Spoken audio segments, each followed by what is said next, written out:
آج کا جو ہمارا ٹاپک ہے وہ ہے جوڑوں کا درد۔ ہر طرح کا جو درد ہوتا ہے جوڑوں کا جی وہ گینٹھیا نہیں ہے۔ جو درد ہیں جو جوڑوں کے درد اس کی بھی بات کر لوں وہ آرتھرائٹس کے زمرے میں آ جاتا ہے۔ علامات کیسے ہیں ڈاکٹر صاحب؟ یہ جوڑوں اور ہاتھوں کی حد تک ہی رہتا ہے؟ السلام علیکم ناظرین، میں ہوں حسیب چودھری اور آپ دیکھ رہے ہیں میرے فیس بک پیج۔ آج کا جو ہمارا ٹاپک ہے وہ ہے جوڑوں کا درد یعنی گینٹھیا وہ کیا ہے، اور اس کے لیے ہمارے پاس ایکسپرٹ موجود ہیں، انشاءاللہ ان کی رائے لیں گے۔ میرے ساتھ موجود ہیں ڈاکٹر ارسلان صاحب۔ یا ہر طرح کا جو درد ہوتا ہے جوڑوں کا جی وہ گینٹھیا نہیں ہے، ٹھیک ہے۔ ہوں گینٹھیا ایک خاص قسم کا مرض ہے، اس کی ہم بات کریں گے، لیکن میں پہلے باقی جو درد ہیں جو جوڑوں کے درد اس کی بھی بات کر لوں وہ آرتھرائٹس کے زمرے میں آ جاتا ہے۔ اس میں جوڑ جو ہے درد تو کرتے ہیں لیکن وہ ٹیڑھے پن نہیں آتا۔ جو ٹھیک ہے۔ روماٹائڈ آرتھرائٹس ہے جس کا آپ نے ذکر کیا، جو آج ہمارے ٹاپک بھی ہے، وہ ہے گینٹھیا۔ اس میں دراصل ہوتا یہ ہے کہ ہمارے جسم کی قوت مدافعت ہوتی ہے، امیونٹی سسٹم ہوتا ہے، وہ ہمارے جسم کے اپنے سیل، دراصل وہ ہمارے سسٹم کا اللہ تعالیٰ نے رکھا ہوا ہے کہ باہر سے کوئی جسم کا کوئی ایسا پارٹیکل آ گیا، کوئی بیکٹیریا آ گیا یا کوئی انفیکشن آ گیا، اس کے خلاف لڑنے کے لیے ہوتا ہے۔ گینٹھیا میں یہ ہوتا ہے کہ وہی ہمارا جو قوت مدافعت ہوتا ہے، جو امیون سسٹم ہوتا ہے، وہ ہمارے اپنے سیل کو کہنے اس کو اینٹی ہو جاتا ہے، ڈیمیج کرنا شروع کرتا ہے، اپنے سیل کو، اپنے ٹیشوز کو، ہمارے جوڑوں کو وہ خراب کرنا شروع کر دیتا ہے، جس کی وجہ سے ہمارے جوڑ جو ہے وہ خراب ہونا شروع ہو جاتے ہیں۔ جوڑ لائک ہاتھوں کے، پاؤں کے، ہاں، کس کے؟ اس میں یہ ہوتا ہے کہ سب سے پہلے جو گینٹھیا افیکٹ کرتا ہے وہ ہمارے چھوٹے جوڑوں کو کرتا ہے، اور اس کو ہم ڈائگنوز اس طرح کرتے ہیں کہ وہ یہ صرف ایک ہاتھ کو افیکٹ نہیں کرے گا۔ اس میں ہم اس کو میڈیکل ٹرم میں بولتے ہیں سیمیٹریکل۔ سیمیٹری کا مطلب یہ ہے کہ اگر ایک ہاتھ کے جوڑ کو درد کرے گا تو دوسرے کو بھی کرے گا، دونوں جوڑوں کے ساتھ یہ سیمیٹریکل چلے گا، اور اس میں درد نہیں رہے گی۔ اس میں ہمارے جوڑوں میں اس میں درد کے ساتھ سوزش ہوگی اور ٹیڑھا پن بھی وقت کے ساتھ ساتھ آ جائے گا۔ اس میں ہوتا یہ ہے کہ ہمارے جوائنٹ کو، ہمارے جوڑوں کو اللہ تعالیٰ نے محفوظ کیا ہے ایک میمبرین کے ساتھ، ایسے ہی، اور یہ امیونٹی ہمارے اس میمبرین کو جا کے افیکٹ کرتی ہے۔ اس کی وجہ سے جوڑ کے اندر جو اس کو ایک میمبرین کے اندر اللہ تعالیٰ نے کور کیا ہوا ہے وہ خراب ہو جاتے ہیں۔ جوڑ کے اندر ایک کارٹیلیج، میڈیکل اسٹوڈنٹ جانیں گے اس کو، کارٹیلیج کے ساتھ وہ بنا ہوتا ہے، وہ ڈسٹربڈ ہونا شروع ہو جاتی ہے، وہ اپنے جوائنٹ اپنی پوزیشن سے کہہ لیں ہل جاتی ہے، جس کی وجہ سے پھر وہ سوزش اور وہ اپنے کہہ لیں کہ سویلنگ اور ٹیڑھا پن اس کی وجہ سے پھر وہ آگے ہونا شروع ہو جاتا ہے۔ اچھا ڈاکٹر صاحب، اس کی علامات کیسے ہیں؟ کیسے لوگوں کو پتہ چلے گا کہ یار مجھے یہ بیماری ہے یا میں اس سے دو چار ہو رہا ہوں؟ ہاں کس جی، طرح پتہ اس کے چلے جو گا؟ علامات ہیں نا، سب سے پہلے اس میں ہم جو رپورٹ کرتے ہیں، جو ہمارے پاس پیشنٹ آ کے بتاتے ہیں، سب سے پہلے مارننگ سٹفنس ہوتی ہے۔ اس کا مطلب یہ ہوتا ہے کہ جب مریض صبح اٹھتا ہے نا تو پورا جسم اس کا اکڑا ہوتا ہے، اچھا، اور یہ اکڑاؤ جو ہوتا ہے وہ 30 منٹ سے زیادہ ہوتا ہے، ٹھیک ہے، ایٹ لیسٹ 30 منٹس تو ہوتا ہے، ٹھیک ہے۔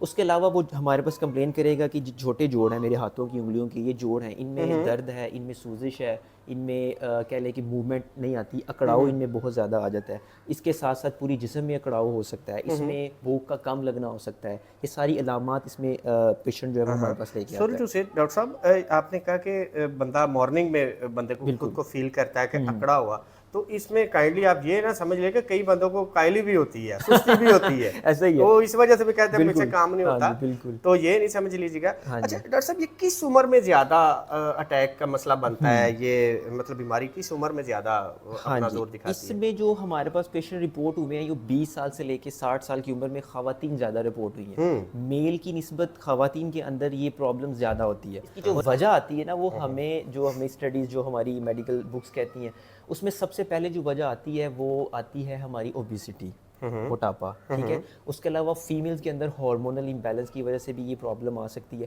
جینیٹک کاز جو سب سے سپیریئر ہے، جو میں نے تھرڈ پہ رکھتی ہے، جینیٹک کاز جو ہے، اگر فرض کریں آپ کے پیرنٹس میں سے کسی کو ہے، آپ کے والدین میں سے ہے، یا آپ کی فیملی ہسٹری پازیٹیو ہے جینز کو لے کے، اس میں تو اس میں یہ پرابلم آ سکتی ہے۔ اس کے علاوہ انوائرمنٹل فیکٹرز ہو سکتے ہیں، یا کوئی بھی انفیکشن پارٹیکل، مطلب کہ کوئی آپ کو کسی قسم کی ڈیزیز ہے تو اس میں یہ آپ کی امیونٹی جو ہے، آپ کا قوت مدافعت ہائپر ایکٹیو ہے، یعنی کہ کہہ لیں کہ ضرورت سے زیادہ کام کر رہا ہے، کہ وہ اتنا ایکٹیو ہو گیا کہ وہ آپ کے جوڑوں کو کھانا شروع کر گیا، تو اس میں بھی یہ پرابلم ساری آ سکتی ہے۔ اچھا ڈاکٹر صاحب، یہ جوڑوں اور ہاتھوں کی حد تک ہی رہتا ہے یا ہمارے اندر جیسے دل، جگر اور معدے وغیرہ پہ بھی اٹیک کرتا ہے، اس طرح کا ہوتا ہے اس کا جی بالکل، اس میں یہ ہوتا ہے نا، امیونٹی جب ہماری کمپرومائز ہو گئی، ہماری امیونٹی کو نہیں سمجھ آ رہی کہ کیا پارٹیکل باہر سے آیا ہے، کیا پارٹیکل ہماری باڈی کا اپنا اچھا ہے، کچھ سیل کی میں بات کروں، تو یہ بالکل، اگر ہم بات کریں اپنے जोड़ों के अलावा, छोटे जोड़ों के अलावा, तो हमारे बड़े जोड़, मतलब अब छोटे जोड़ तो इन्वॉल्व हो गए, उसके बाद ये हमारे एल्बो पे आएगा, ठीक है, फिर शोल्डर पे आएगा, फिर हमारी कमर पे भी आ सकता है, घुटनों में भी आ सकता है। ये तो हो गया हमारे स्केलेटन सिस्टम या हमारी बोन्स की जो चीज़ें हैं या पत्थों की चीज़ें,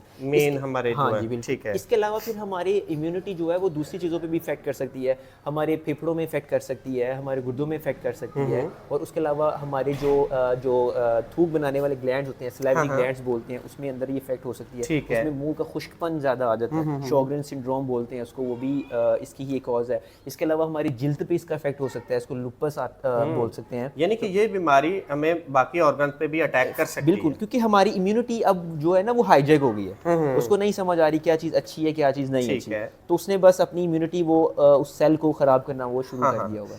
अच्छा डॉक्टर साहब, क्या इसको एक्सरसाइजेज से भी ठीक किया जा सकता है? बिल्कुल। अब मॉर्निंग स्टिफनेस जो है, सुबह का अकड़ावपन है, इसको हमने कैसे ठीक करना है, क्योंकि मरीज़ कहता है कि 30 मिनट तो मुझे लग जाते हैं कि एक फ्रेश होने रूटीन से मुझे बाहर आने में। ठीक है। उसमें आपने करना ये है कि बिस्तर के अंदर ही जब आपका जिस्म गर्म है, उसमें आपने अपने जिस्म के छोटे जोड़ को लेके बड़े जोड़ को मूव करना है, हरकत करना है अपनी बॉडी को बिस्तर के अंदर ही। अभी आपने बाहर नहीं आना, ताकि आपका जो अकड़ावपन है वो गर्म बिस्तर, गर्म जिस्म के साथ वो अकड़ावपन आपका ठीक हो जाए। उसके अलावा अपनी थोड़ी वर्जिश रखें, लाजम वर्जिश रखें, जिस्म की कोई भी वक़्त रख लें, उसमें अपने छोटे जोड़ों को लेके बड़े जोड़ों को हरकत दें हर तरह से, ताकि वो आपकी जो अकड़ावपन है वो ज़्यादा ना रहे। उसके अलावा आप अपने खुराक को बहुत ज़्यादा बेहतर बनाएं। अगर आप सब्जियों का इस्तेमाल ज़्यादा करें, अगर स्मोकिंग करते हैं स्मोकिंग मत करें, वज़न ज़्यादा है वज़न को कम करें, और उसके अलावा फिर एंड पे हम मेडिसिन पे भी बात करेंगे, लेकिन सब ज़्यादा ज़रूरी आपकी लाइफस्टाइल मॉडिफिकेशन है। अगर लाइफस्टाइल को बेहतर बनाएं, एक्सरसाइजेस करें, और ऑयली, मेरे ख्याल से ऑयली चीज़ें या फास्ट फूड ज़्यादा इस्तेमाल नहीं करना चाहिए, जिससे हमारी बिल्कुल डाइट जो होती है ना, डाइट जी, वो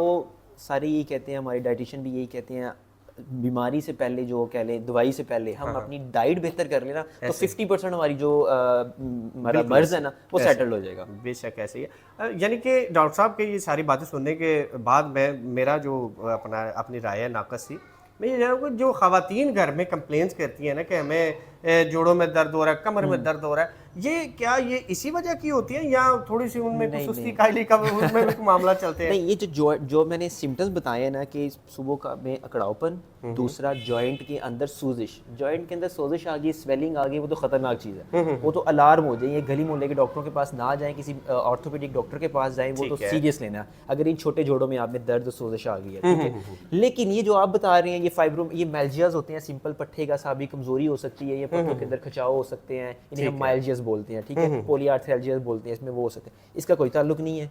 हाँ, इसका ताल्लुक ये हो सकता है आपकी डाइट अच्छी नहीं है, आपके अंदर विटामिन D3 की डेफिशिएंसी है, आपके अंदर कैल्शियम की डेफिशिएंसी है, या विटामिन B12 की डेफिशिएंसी है, उसकी वजह से ये प्रॉब्लम हो रही है, तो वो एक अलग सीन है, उसकी जो तशखीस होगी वो अलग है, उसका इलाज अलग है। ठीक है। इन शॉर्टली यही है कि अगर आपको इस तरह का कोई मामला पेश आ रहा है तो आपको चाहिए कि किसी न किसी एक्सपर्ट डॉक्टर को, मुतलका डॉक्टर को आपको चेक करवाना चाहिए, ताकि आपको जल्द से जल्द आपका इलाज शुरू हो सके। जो मेडिसिन है वो इस तरह से नहीं है कि आप कोई कोर्स की तरह हो कि लाइक कि आप कोई 1 माह का कोर्स कर लें, 2 माह का कोर्स कर लें तो वाइंड अप जी आप ठीक हो जाएंगे। नहीं, ये लाइफ टाइम चलता है। इसका आपने मेडिसिन जो हम देते हैं उसको इम्यूनो सुप्रेसेंट देते हैं, ताकि आपकी इम्यूनिटी जो है वो थोड़ी जो ज़्यादा एक्टिव होगी है वो थोड़ी कम हो।